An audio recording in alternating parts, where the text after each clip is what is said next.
Good afternoon, everyone, and thank you for joining us today. I am your host, Yvonne Contreras, Assistant Director, Curriculum and Instructional Services at the Los Angeles County Office of Education. I want to welcome you to a third in a series of webcasts sponsored by the Division of Curriculum and Instructional Services and LACOE for district leaders. The District Leaders Collaborative is designed to support district leadership in the transition and implementation of Common Core state standards and next generation assessments. 3 webinars will present topics of particular interest to district leadership and will focus on promising practices to implement Common Core in Los Angeles County districts.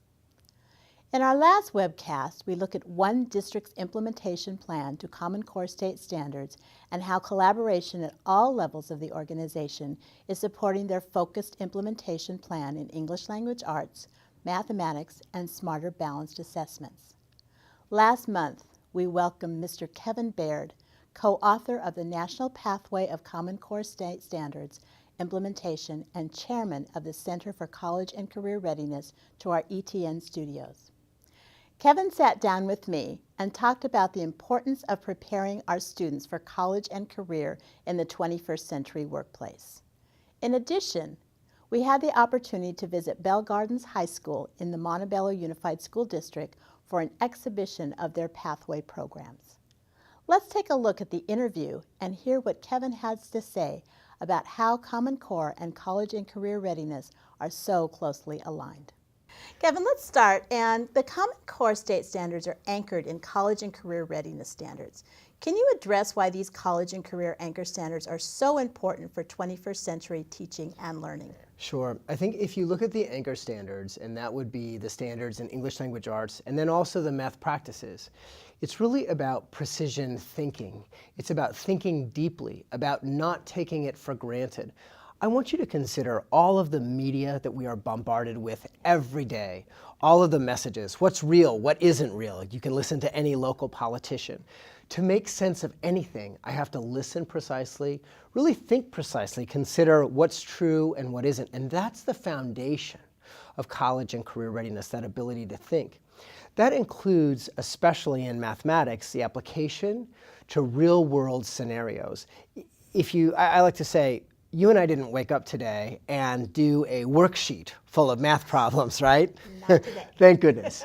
But the application of mathematics to real-world problems requires very precise thinking, a lot of really close problem solving, and the ability to make mistakes. The understanding that if I got it wrong or I found a null result, I actually learned something. So you can take each of the anchor standards one by one. As a matter of fact, if you read, for instance, the Gates research, they would say that Anchor Standard 1 in English Language Arts, reading closely, also Anchor Standard 10, which is about nonfiction, those are the most important. But the thread is about precise thinking and application to the real world. Thank you. Is being college ready and career ready the same thing? Being career ready is a lot harder than being college ready. And, I would say this to everyone out there who is working with students who are not going to get a traditional high school diploma. In January of 2014, the GED and other high school equivalency exams changed from being predominantly what we would think of as recall or reproduction, depth of knowledge 1 type questions, to being 80% depth of knowledge 2, which is application, and depth of knowledge 3, strategic thinking. So today, if you consider the big changes you might hear about with the SAT or the ACT, the GED has changed to be the same type of analytical, deep thinking question. So that's number one. Another thing I want to say about career readiness. As we sit here today, there are about 600,000 welding jobs available in America. Those jobs start between $30,000, $40,000, go up to about $100,000. If you go to the Front Range, North Dakota, South Dakota, where they have a lot of welders who are starting out, they have classes, little tent schools, to teach people to read. If you can't read at the level required in the workplace, you are neither college ready nor career ready. So a lot of folks think it's all about college. I just like to say that for all of us who have a job, the job usually came after college, right? And is more demanding. It's thinking, it's reading. Kevin, I've heard you speak about 3 priorities that are critical issues in the transition to Common Core state standards. Can you share with us those priorities and why are they so important? I think my priorities probably change every quarter as I learn things from the field. My organization works with about 30% of America's districts, so we kind of get to see what's happening. But I would say today, I would really focus on 3 things. The first is an understanding that the Common Core is about cognition. It is not about content. I'll give you a name, Dr. Michael Camille. He's a professor emeritus at Stanford University, one of the co-authors of the Common Core. He just gave a great speech. And he said, if you're still flummoxed about the content, if you're working on content maps, you really have it wrong. You miss the big message, which is this is about cognition and about thinking. So that's number one. And if you think about it, it's the thing that we miss. Research shows that about 98% of all instruction in the United States never gets above recall and reproduction. So you can do your new adoption, you can do your new curriculum maps, you can do your new Common Core alignment, but if I don't get to deeper cognitive demand, I have failed. Cognition is number one. Number two, and I know you've heard me speak about this before, leadership, leadership, leadership. We give a lot of perhaps lip service to being instructional leaders in our buildings. I might ask, how are we going to evaluate our teachers in this kind of work if I don't understand it? How am I going to coach them? How can I give precise and specific feedback? How do I know what it looks like to have students working at an extended thinking or a strategic thinking level? All of the research, hands down, says that building after building, it's about having highly qualified, highly trained leaders. So I know that our series today is for administrators. My question would be, how often do you walk out of the room when professional development is happening because you don't have the time? You should be the focus of the professional development. And one thing about that, if you think about how we develop leaders, we have started a practice. It was actually the brainchild of one of the administrators in Miami. And it was, instead of doing days of professional development, we, if you will, parachute in an expert via live video conference or teleconference, a lot like this, during an administrative meeting, during the time when folks are actually working on curriculum, because that's when administrators are having their real life conversation. So consider that everything is about the building leader, and if I don't have a building leader that really understands, say, the difference in cognition or what's expected of the standards and how to do it, you know, teachers, they have a pretty canny sense, right? I mean, they have a low tolerance for BS. Sure. They're going to respect you, and you're going to be more effective. Third priority. So the third priority is about fluency. And there are 3 critical fluencies. Anyone who's heard me speak knows that I start with reading. It drives me nuts. I'm pleading with you out there in Los Angeles County. If you don't know where every single one of your students read, and you don't know that in almost real time, stop spending money right now today and go find something that lets you see that so that you can do something about it. Because the best indicator of college and career readiness is my ability to read. So that's fluency number 1. Fluency number 2 is the mathematical fluencies for foundational skills. National Math Report, it's not new, right? Authored when George W. Bush was president.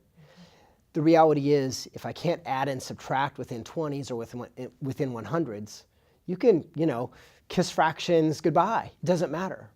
But so oftentimes, we get in our silos, we get in our scope and sequence, that we don't make time or have time to go back and pull those students up.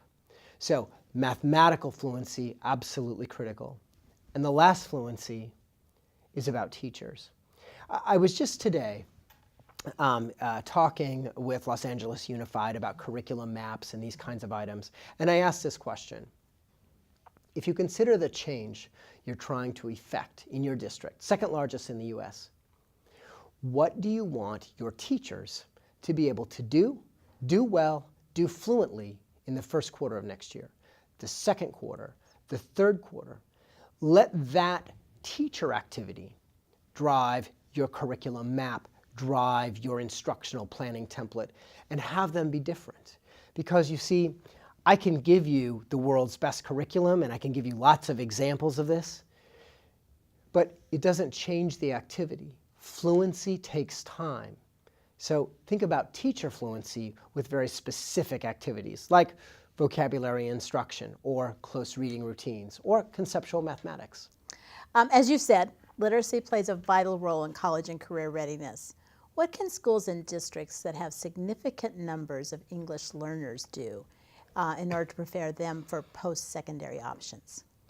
Vocabulary, vocabulary, vocabulary. So it's actually a great story if you want to meet several goals with one specific, discrete approach. Consider bringing vocabulary to the forefront of everything that you do and asking your students to look at meanings of words, alternate meanings of words, and the impact of that word or word choice, both in English language arts and mathematics, on the meaning of the problem or the text at hand. A few things about that. So we've done a number of classroom observations, hundreds.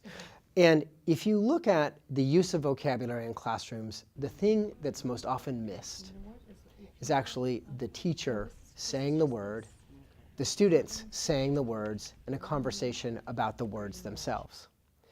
Now it's interesting, if you look at the NAEP in writing, so I'm talking about writing now, the NAEP in writing in 2011 says that one of the key elements for proficiency, actually the cherry on top, the thing that is most likely to define a proficient writer, it's the use of the thesaurus. It's caring about word meaning. So if you think about English language learners, it's all about the use of that language and the understanding of it. If I take those best practices and I bring them into a discussion around meaning and concepts in the text, I have done the best thing that I could do for all of the students in the classroom. I would encourage everyone, and I know that the standards I'm about to mention are not California standards, but the resources are helpful. WIDA, W-I-D-A, at the University of Wisconsin, they have one of the federal contracts for creating materials, including an assessment, for English language learners. And if you go out to their website, you can Google them, or the Assets website. They have all kinds of things to help create a vocabulary-rich classroom. I'll say two last things. One, the ability to have text read aloud and to make sure that every time in the standards in my classroom I see the word write, W-R-I-T-E, I also use the word speak. Because writing and speaking are two sides of that same coin, two sides of that communication. And then secondly, making sure that I'm differentiating the content. I like to joke that it's like the NBC tones, you know, bum, bum, bum, low, medium, high. I want a lower level text, a medium level text, and an upper level text in everything that I do. If I do that, that also helps my students, including my ELL students, to stretch to their maximum capacity. And it allows differentiation in the classroom. Whereas if I'm just dealing with one text, it's much harder. So doing that, having that read aloud or using speech, and then multiple texts. You talked earlier about mathematics. So in mathematics, the standards call for the learning math content in the context of real-world situations. What needs to occur in mathematics classrooms to prepare students for college and career and meet those challenges of the 21st century? We need better problems, hands down. You know, what I would say to anyone out there is go out and you can go to the NAEP. You could Google NAEP problem tools. You could go to the Shell Center and look at the Mars tasks. But find better problems that are real world problems. That's number one. Number two, let your students solve those problems without helping them. Let your students attack those problems, discuss those problems, read the problems closely, figure out how they would actually strategize around them in the classroom, and do that first. And then build instruction back from that. That's probably one of the biggest things that's missing. If you consider direct instruction, especially in mathematics, we're taught to teach math in building blocks. Little block, middle block, big block, right? But what I do is I completely destroy the concept behind the math. There is another piece to that, by the way. There's a study, it's called the US TEDS, or TEDS study, and it's about the preparation of mathematics teachers. And it says that the preparation of our teachers is not so great. Most concerning, we know that we build great high schoolers in middle school. And in mathematics, middle school is the most important time. Gates says the same thing. But the preparation of our middle school teachers falls far shorter in middle school than anywhere else for math. So a lot of folks are spending a lot of money on Common Core professional development. Please ensure, especially in the middle grades, but everywhere, that your math teachers know their stuff. And if they don't, spend some of that money on understanding the mathematical concept. In my practice, one of the things that we encourage leaders to do is when you're going into your classroom rounds, your observations, to have the following kinds of conversations with your math teachers. What are the mathematical concepts that are behind the lesson today? 3 years from now, 5 years from now, what do you want students to be able to do in the real world with a mathematical concept, not the skill? And how is that concept being realized in the real world materials? The answers to those can be really revealing. One last thing, we're talking to Los Angeles County. It's a big county, a lot of different ecosystems, enormous number of resources. In the state of Hawaii, there's an amazing foundation-funded project happening. It's funded by the Learning Coalition. And what we have is we have community organizations co-creating curriculum with teachers and other educators. Things like the Bishop Museum in Hawaii, or the folks who run the fish pond, etc. And here's why. Because they can create authentic, immediately recognizable, and interesting scenarios that actually lead directly into careers that have the application of mathematics, science, and English language arts. So for those of you who are wondering, how do I find better problems? Better problems might be just down the road with, your local manufacturer. Well, what do you see are the workforce demands that our students will face, and how prepared are they to meet them? Oh my gosh. So some interesting research. I like to show the top 10 or 15 jobs in the United States right now. Okay? And essentially behind those jobs, you're going to see math, math, math, and math. But then you look at the top skills for those jobs. Number 1, critical thinking. Number 2, real-world problem solving. Number 3, and one of my favorites for all of our K-5 teachers out there, listening closely and following directions, right? So what we know is that, because of No Child Left Behind, because of the new accountability structures, really started with Goals 2000, a long time ago, we went into this place where we were adopting common materials. And we became rooted in those materials. Book learning. My mama used to say that to me. You don't have a lick of common sense, right? But you got a lot of book learning. The application of the skills. I think we're pretty good at teaching skills. We're not so great at giving students the freedom to apply those skills and fail absolutely miserably. And I will tell you today, and I know that we were speaking about, you're doing other trainings on the accountability system and these kinds of items. The stakes feel even higher for teachers, right? I can't fail. I have to be perfect. I have to be good. Every leader, I beg them, I beg you, please understand that the definition of success is allowing my students to fail multiple times, and fail forward.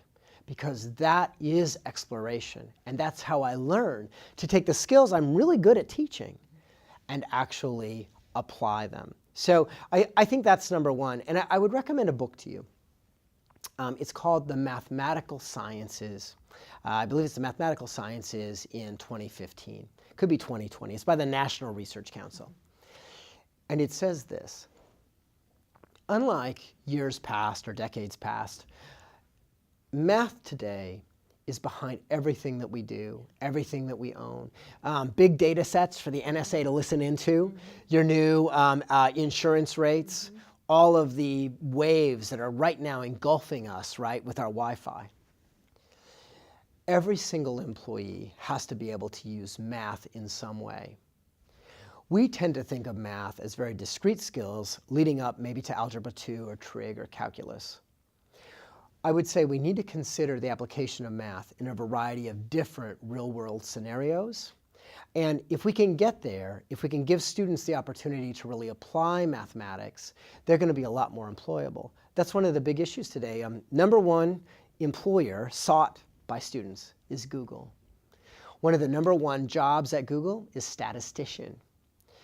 We just don't have enough statisticians, and the list goes on and on. So think about math in the real world, and then back to the ability to apply the skills. We're good at teaching the skills, applying them to the real world by failing. Thank you. That's a great concept. One of the priorities you spoke about earlier was the leadership development. Can you expand a little bit on that priority? And then what can people do tomorrow to begin to look at leadership as a priority? Sure. Well, there are a variety of things. One thing I would say is you have to commit.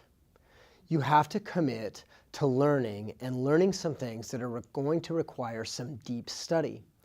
I give a little joke. You're not going to understand the Common Core state standards until you have read and studied the standards. Now that's true, but none of us, you didn't sit down with a glass of wine and read the standards, and neither did I, right? I did not do that, no. So it requires study and inspection and investigation. As a matter of fact, that's why we created graduate courses with the University of Southern California, which we call Black Belt certification. Year-long graduate courses, right? And it's hard. I mean, we have people drop out. But you have to dedicate yourself and say, I understand that I'm really going to have to investigate. And it's not just the standards. It's also making a commitment to investigation in the content areas. And I'll give you an example. Inside of mathematics, whatever math I might be teaching today, have I gone out maybe over the weekend or last week and actually Googled or done some research and what are the cutting edge elements that we're actually learning about today? If you read the news just last week, Nobel groundbreaking research in the Big Bang Theory, light wave theory, all this. There's so much happening. Have I dedicated myself to that kind of exploration?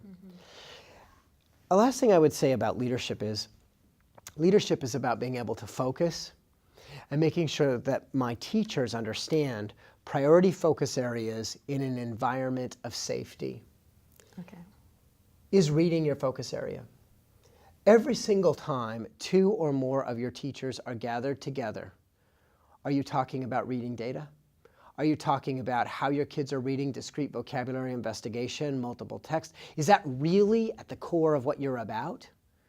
What defines the priority focus or culture? And it can change, by the way, quarter to quarter. But it's making that focus or that priority important. In mathematics, it could be the same thing. I have a client, and they said something really bold. In their district, by the end of 5th grade, every single student would be fluent in fractions and decimals in mathematics, and nothing else. Nothing was going to get in the way. All the way down to kindergarten, that became the key critical mathematics output because they knew that they were really challenged there. But you have to do that in an environment of safety. If everyone in my building or in my district thinks that they're going to get a frowny face on whatever the evaluation method is, they're not going to do that. They're not going to give the time or the exploration. So it has to be safety, priority focus, but you have to commit. You have to commit to learning.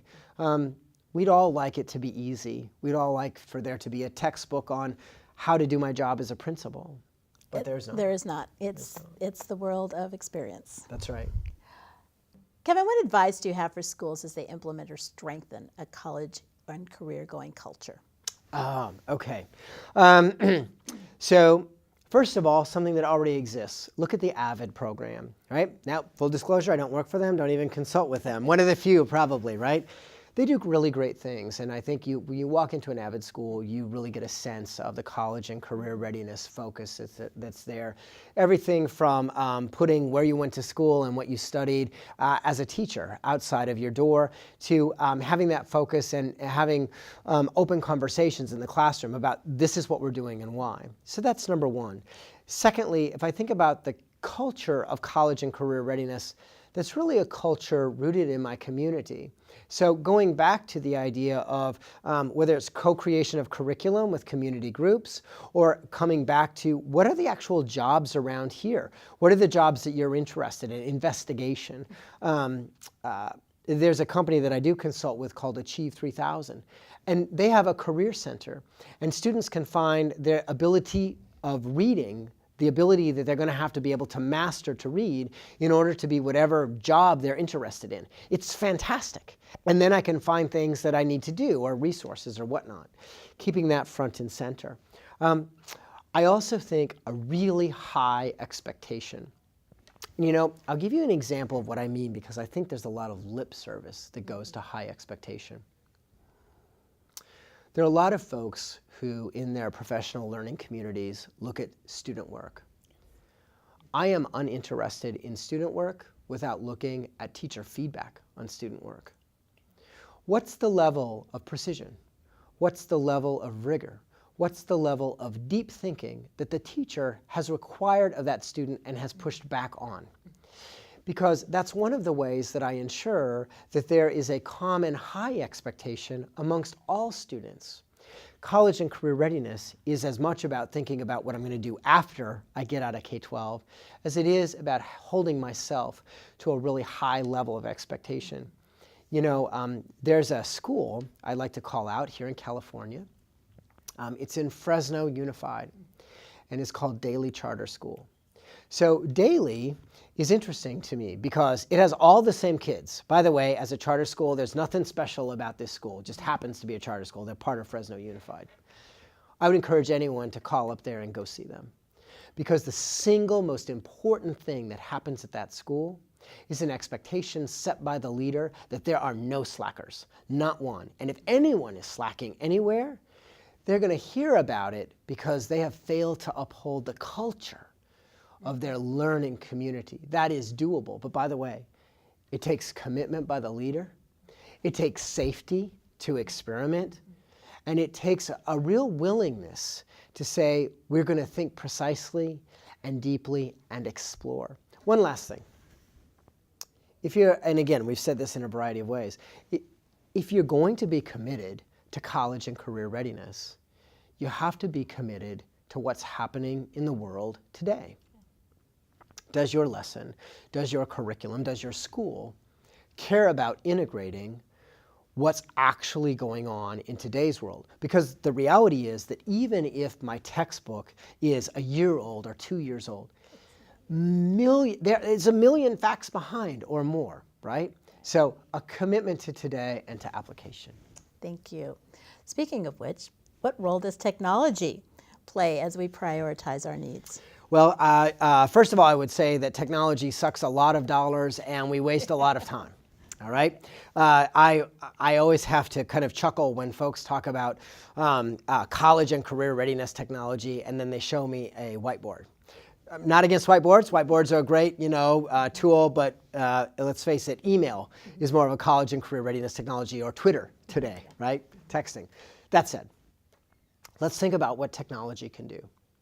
Today, I can take any text and I can provide that text out to students at a multiple different levels of complexity. So I can have all of my students sitting in one classroom reading the exact same thing, the same story, the same piece of nonfiction, but they're actually reading inside of their zone of proximal development, their just right reading level. That's an amazing innovation that everybody should be using. Technology brings that to us. Secondly, technology brings us a window to the real world, as long as I didn't block it, right?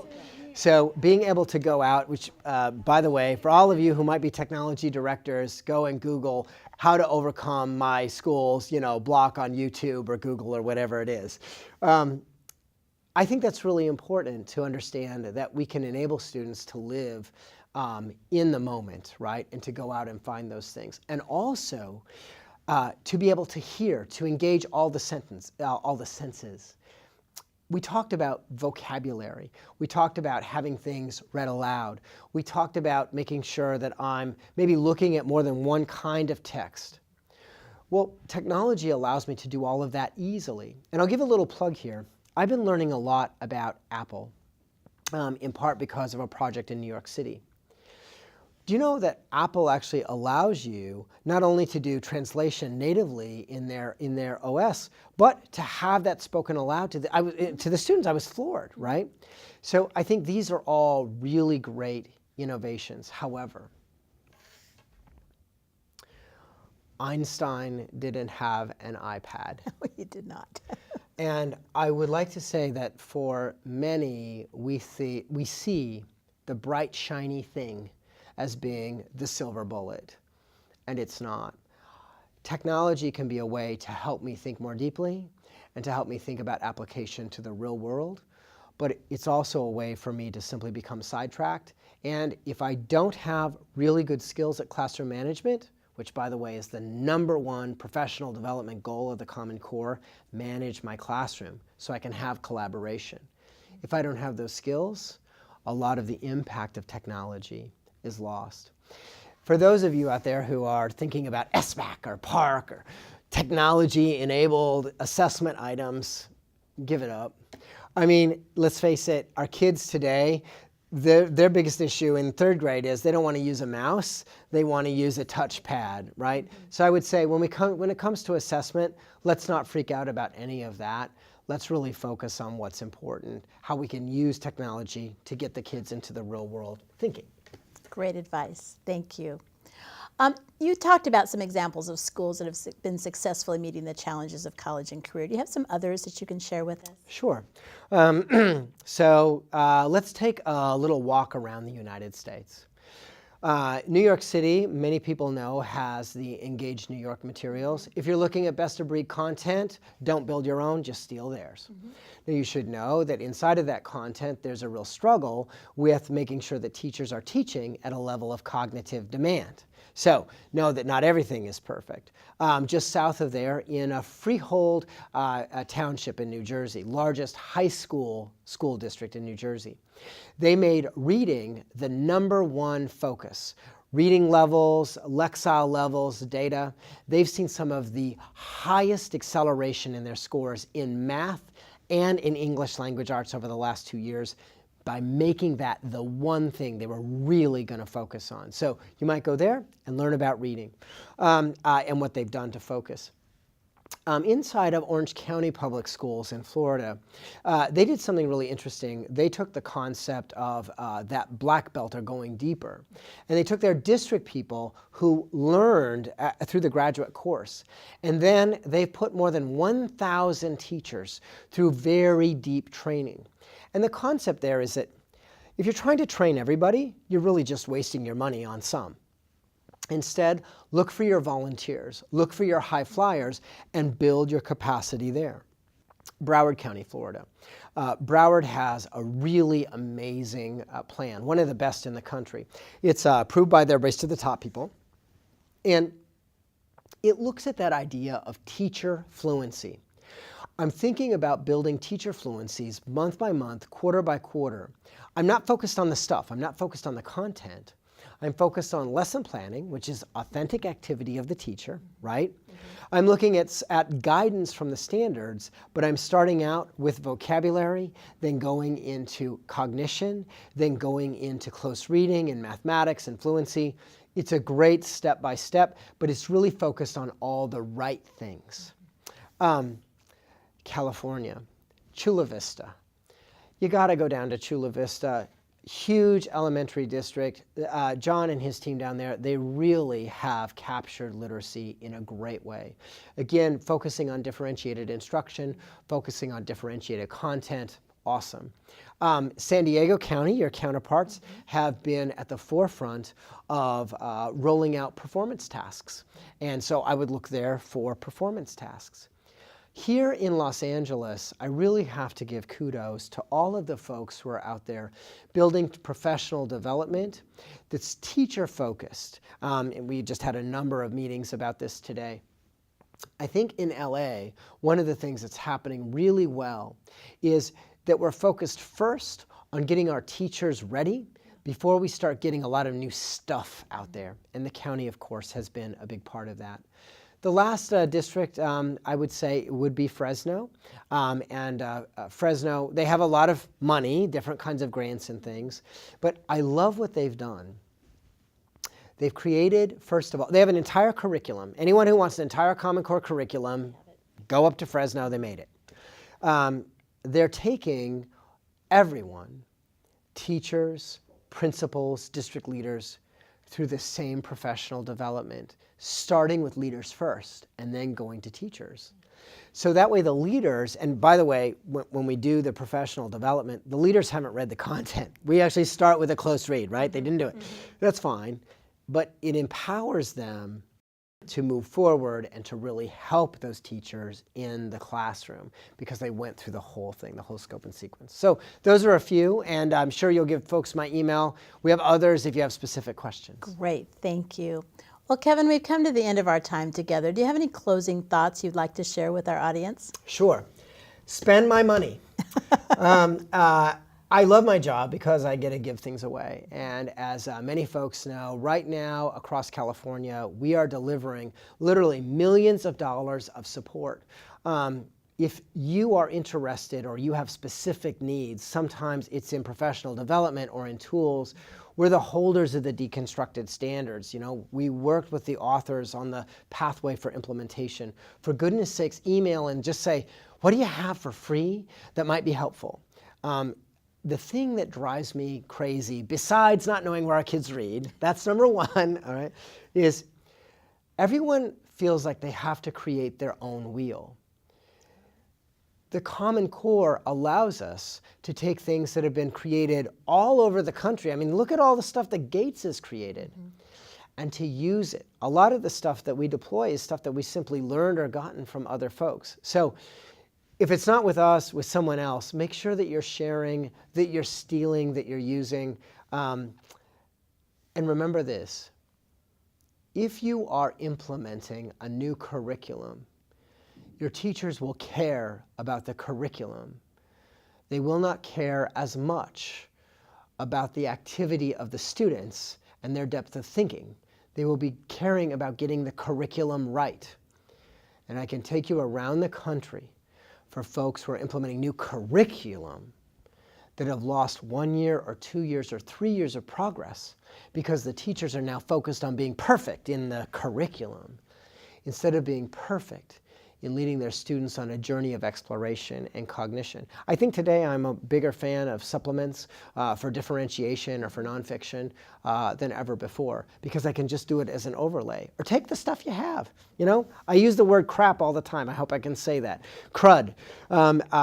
Even if you think it's crud, you can change it to be cognitively demanding and you don't have to spend an enormous amount of money. It's about thinking. We truly appreciate Kevin Baird for being our studio guest last month. Certainly the strategies that he shared will help support all of us as we continue on this journey of Common Core implementation and preparing students with 21st century skills for college, career, and citizenship. Kevin took us on a journey across the United States, highlighting several initiatives that states are implementing around college and career readiness. Let's take another look at what's happening right here in LA County at Bell Gardens High School with their Green, CHOP, and Eye Care pathways. I'm one of the co-leads for the CHOP program here at Bell Gardens High School. We're the Culinary Hospitality Occupations program. We have 101 students currently, anywhere from the 9th to the 12th grade. My students take all rigorous academic classes. They'll complete all their A through G requirements throughout their high school years, but their elective will be to work in the kitchen all 4 years.